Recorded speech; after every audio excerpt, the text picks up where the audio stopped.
سنیچر 10 مئی کے سربین سے جاوید چودھری کا سلام۔ پاکستانی فوج کا آپریشن بنیان ان مرصوص، پاکستان کا انڈیا میں عسکری اہداف پر حملوں کا دعویٰ۔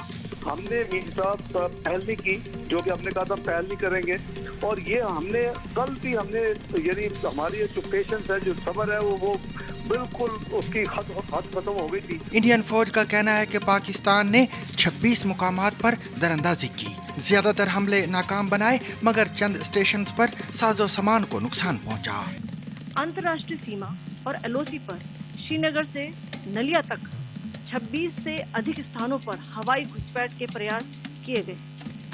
بھارتی سشستر بلوں نے ادھکانش خطروں کو سفلتا پوروک نشکریہ کیا، پھر بھی وایو سینا اسٹیشنوں پر ادھم پور، پٹھان کوٹ، آدم پور اور بھوج بٹنڈا اسٹیشن، ان سب پر اپکرن و فسلز کو ہانی پہنچائی۔ امریکی سیکریٹری خارجہ کا پاکستان کے آرمی چیف کو فون، کشیدگی کم کرنے کے لیے ثالثی کی پیشکش۔ Well, I think that having been listening to those calls, some of them, and being in the process, as all of us were in some fashion or another when this conflict began, it was the real focus of the Secretary of State, who has been the center point leading these conversations and this outreach. چین نے کہا ہے کہ India اور پاکستان پرامن طریقے سے حل تلاش کریں۔ چین تعمیری کردار ادا کرنے کے لیے تیار ہے۔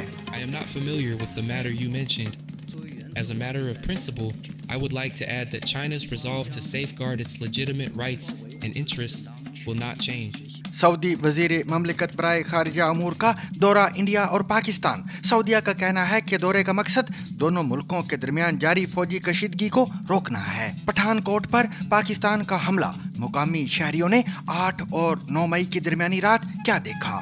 ہم اس سمے پٹھان کوٹ پہنچ رہے ہیں۔ بھارت سرکار کے بیان کے مطابق 8 اور 9 مئی کی رات کو پٹھان کوٹ بھی ایک جگہ تھی کئی جگہوں میں سے جہاں پر پاکستانی میسائل اور ڈرون سے حملے ہوئے ہیں۔ انڈیا کی ڈرون کارروائی کے بعد پاکستان میں تشویش کی لہر۔ پاکستان میں حکام یہ بتا رہے ہیں کہ اب تک وہ 70 سے زیادہ ایسے ڈرونز گرا چکے ہیں جنہوں نے پاکستان کی ایئر سپیس کو وائلیٹ کیا اور انڈیا کی طرف سے پاکستان میں بھیجے گئے۔ انڈیا کے زیر انتظام کشمیر میں جمعے اور سنیچر کی درمیانی شب کیا ہوتا رہا؟ سری نگر کے حساس ترین ایئرپورٹ کے آس پاس آبادی اس وقت سہم گئی جب 5 پیدر پے دھماکے صبح 20 منٹ کے وقفے میں سنائی دی۔ اور جانیے کشمیر تنازع کیا ہے جس کے باعث انڈیا اور پاکستان بار بار جنگ کے دہانے پر آ جاتے ہیں۔ ہمالیہ کی برف پوش چوٹیوں اور نیلگون جھیلوں کی آغوش میں بسا ہوا کشمیر پچھلے 75 سالوں سے آگ، خون اور سیاست کے گرداب میں پھنس چکا ہے۔ اور آج کے سیربین میں یہ جاننے کی کوشش بھی کریں گے کہ انڈیا اور پاکستان کی اب آگے نئی جنگی حکمت عملی کیا ہوگی، اور دونوں ملک بڑی حد تک جنگ کی حالت میں ہیں۔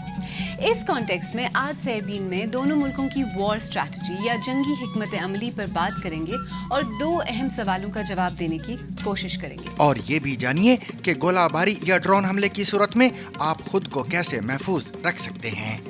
ہم نے سول ڈیفنس مظفر آباد کے اسسٹنٹ ڈائریکٹر نوید الحسن بخاری سے بات کی، جنہوں نے ہمیں کچھ اہم ٹپس بتائیں جو سویلینز کو جنگی صورتحال میں محفوظ اور ذمہ دار رہنے میں مدد کر سکتی ہیں۔ ان موضوعات کے علاوہ دیگر خبریں بھی سیربین میں شامل رہیں گی، مگر ہمیشہ کی طرح پہلے اہم عالمی خبروں کا خلاصہ۔